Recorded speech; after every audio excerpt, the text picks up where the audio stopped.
Okay guys, welcome back po sa ating panibagong video. Muli po, ito po yung lingkod, Gary Works. So meron tayo ditong Mitsubishi Montero na mukhang napakalubha po ng kanyang naging karamdaman guys, no?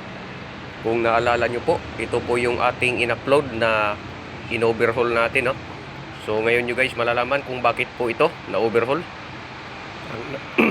Ang nangyari nga pala guys, no? Ayan, nakikita nyo, merong langis sa may turbo. Yan po ay may halong diesel. So dito tingnan natin yung dipstick, kung ano ang makikita natin dito guys, no? Naglahok po ang diesel at ang ating engine oil. So dito lilinawin ko lang guys, no? At tignan natin, papakita ko sa inyo kung nasaan po yung level ng ating engine oil ngayon, no? So dito ay susukatin natin muli. Ayan, makikita nyo guys, nandyan po yung level ng ating engine oil, no? Ayan. So direct to the point na tayo guys, no, kung bakit yan napunta, no. So syempre ito yung kanyang oil breather. Tapos ang breather na yan ay papunta rito sa ating turbo. Tapos yung turbo naman natin, bumubuga po yan ng pressure papunta sa intercooler. At syempre papunta yan doon sa ating intake manifold. So direct to the point tayo guys, no. So ang nangyari para talaga sa sasakyan na ito ay nag-wild ito guys, no. Oo, tama po ang narinig nyo, nag-wild ito guys, no. So tignan natin kung ano nangyari talaga, no. So ito ang video.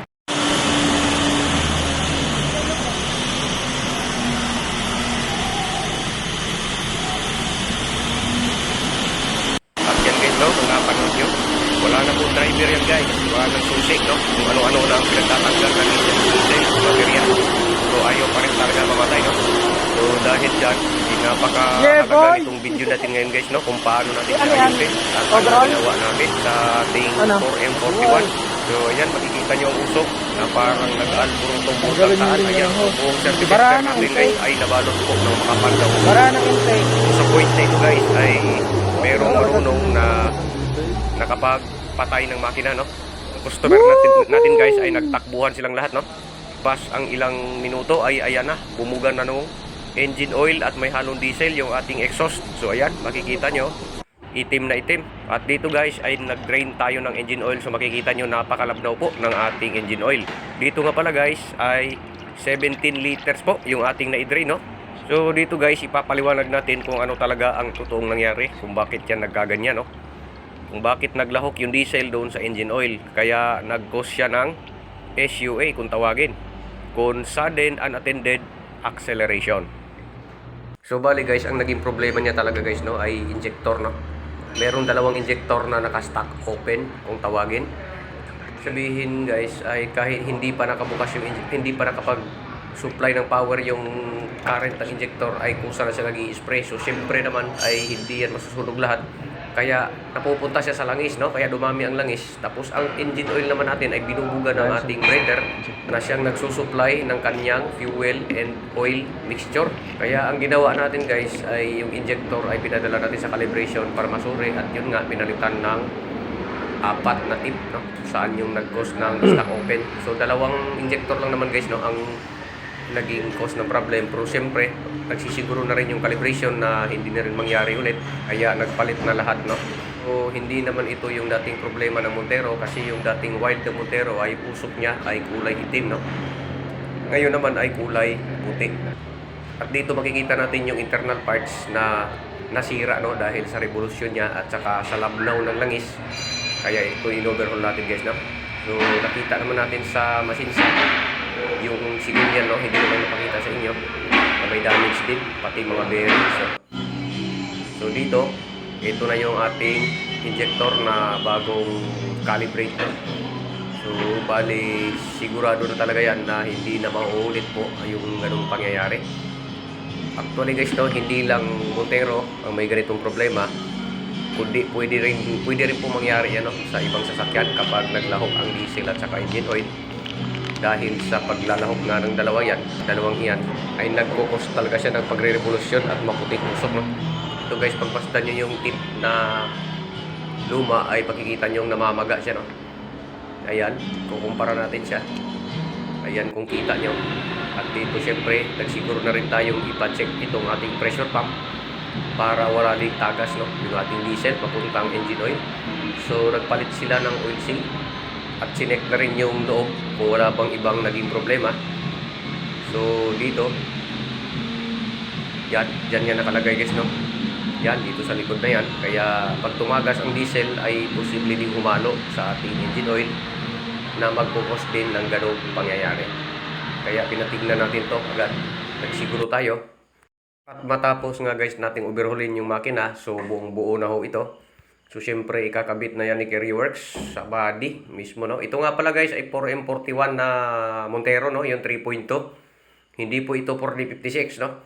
Ito po ay 3.2 Mitsubishi Montero.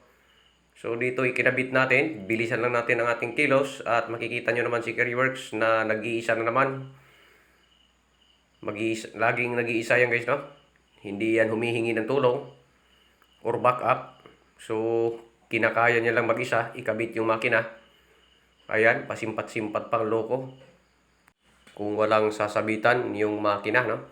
Dahil hindi pwede kung may masabitan yan, baka mabasag. So kaya nagsiguro tayo na mabagal lang pagbaba ng ating boom. At syempre, i-align natin yung ating engine sa transmission para sumalpak ng ayos, no? Para lumapat ng ayos.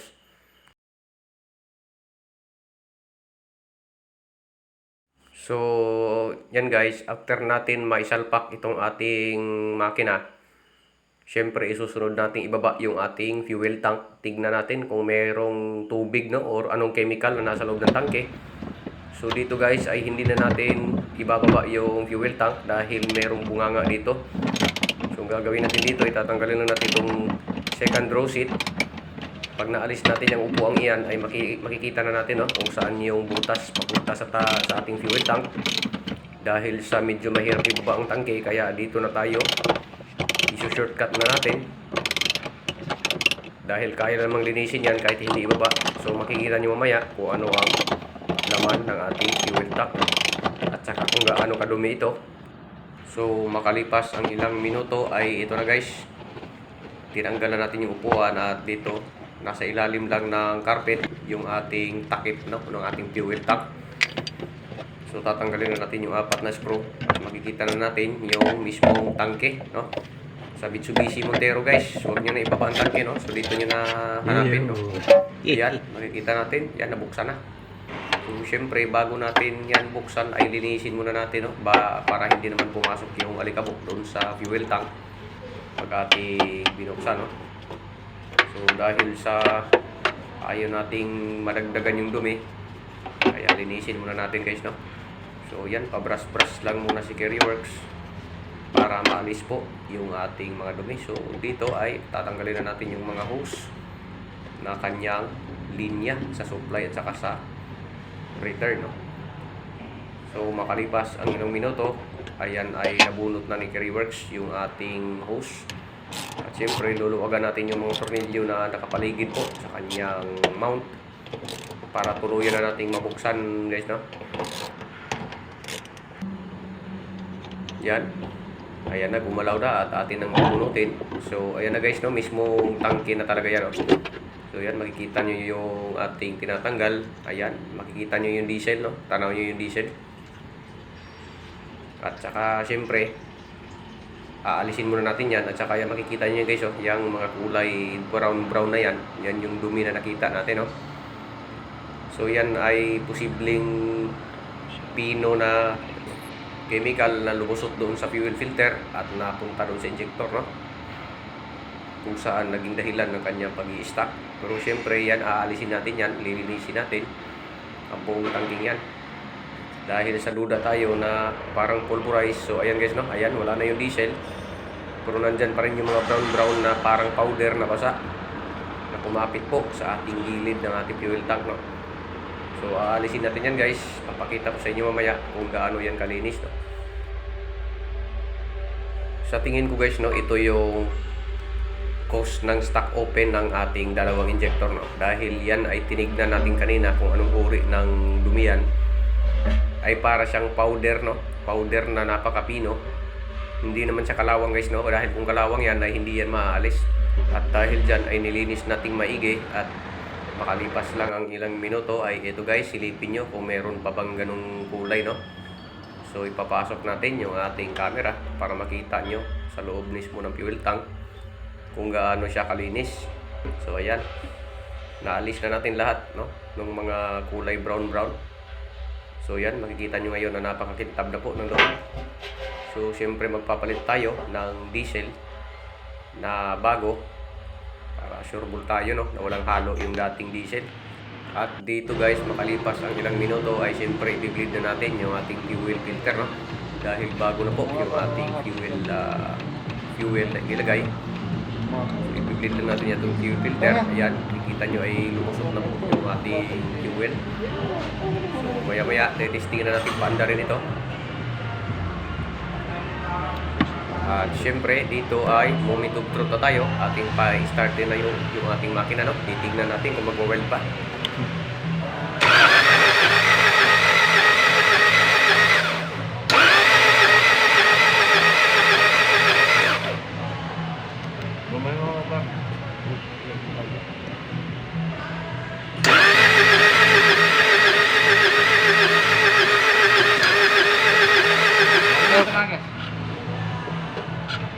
Kapitan na.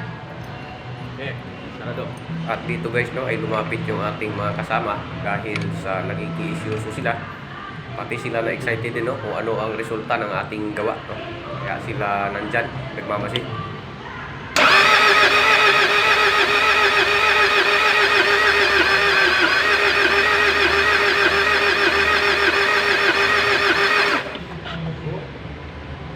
Pangalawa pa yun.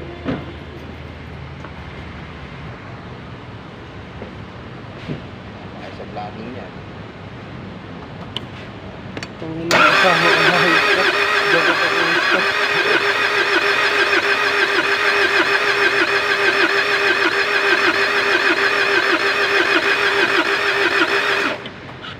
Diba? Raklo. Diyan kanya eh. Nakipunsi. Bakit mo tulay? Ito rin ito. Tim.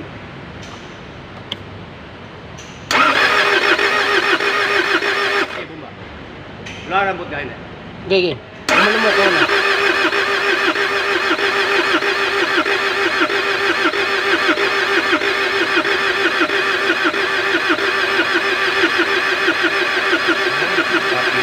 Dahil medyo matagal natin siya napa-start. So, Ano tinanggal mo dito noon para mamatay? Kung gaano kadami ng langis dito sa laman po ng ating intercooler.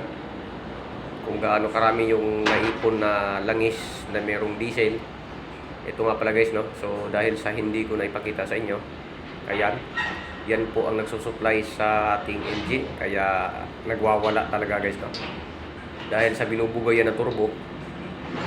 Kaya yan yung kinukonsumo niya, no. Imbis na diesel ay siyempre flammable pa rin naman yung ating engine oil. Kaya posible pa rin mabuhay yung makina, no. So ganyan karami guys, no, yung laman na ating nakuha. So ang gagawin natin dito ay ating huhugasan lang po ito ng diesel para maalis lahat at patuyuin. So saka natin pa-startin yung ating makina, no. So ito guys, medyo na-delay kasi, no. So ayan, ginamitan lang natin ng diesel para ma-flush po yung residue ng ating engine at saka diesel mixing dahil po dun sa stock open na injector. So kailangan natin linisin itong intercooler para maging clear ang lahat at wala nang magiging supply na magpupos pa ng SUA, no. So yan, inaalog-alog lang natin yan para maalis lahat ng langis at diesel na naka-impact dito sa ating intercooler, no, na siyang nagpapabuhay ng makina kahit patay na lahat ng supply. Patay na yung ignition, patay na yung fuel system, pero buhay pa rin siya guys, no, nagre-revolution ng malakas. So ayan, kalipas ang ilang minuto at balik tayo dito guys.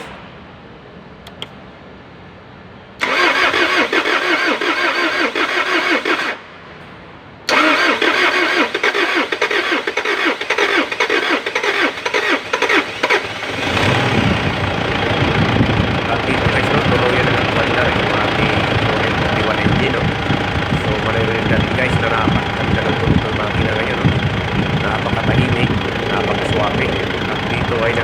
na tayo guys ng tagumpay na nasolve na natin yung naging problema. So dito check lang natin no, yung linya ng ating heater ay yan pala ay laging nakapagkataon. Kaya testing natin no. Hindi may light.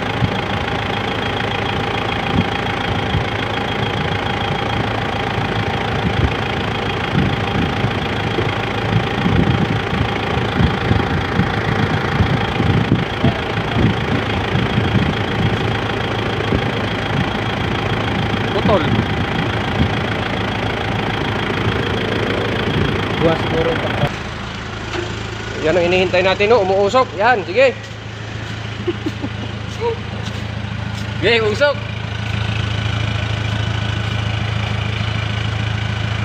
Yan yung tira-tira.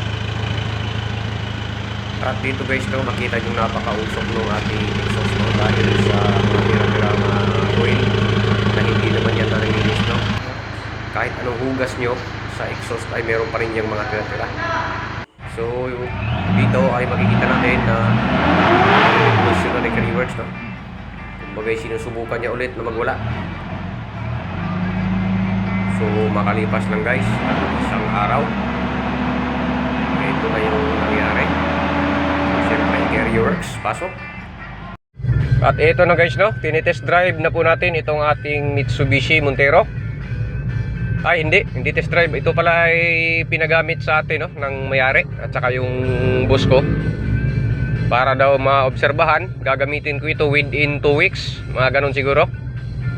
Sa ngayon guys ay mayroon pa siyang konting usok no, na lumalabas sa exhaust dahil sa hindi naman lahat talaga nahuhugas yan. Kahit anong pressure wash natin, hindi lahat nalilinis yung sa loob ng muffler. Kaya siya nausok. Pero nung unang pa-start natin guys no, ay nakapakakapal talaga, kulay puti yung usok. Pero hindi na yun galing sa engine natin guys no. Yun po ay sa may exhaust na, kasi yung mga dating langis na ibinuga niya ay syempre hindi naman agad-agad yan naaalis, kaya yun ang makikita no. So far so good naman guys, walang warning at saka goods na yung andar. So tingin ko hindi na mangyayari ulit yung SUA niya na yun na nga, naghalo yung engine oil at saka diesel no. So sana maging okay na ito para ma-release na natin. Pero gusto nung mayari kasi gamit-gamitin ko daw no. Kaya ito, iuuwi natin sa bahay.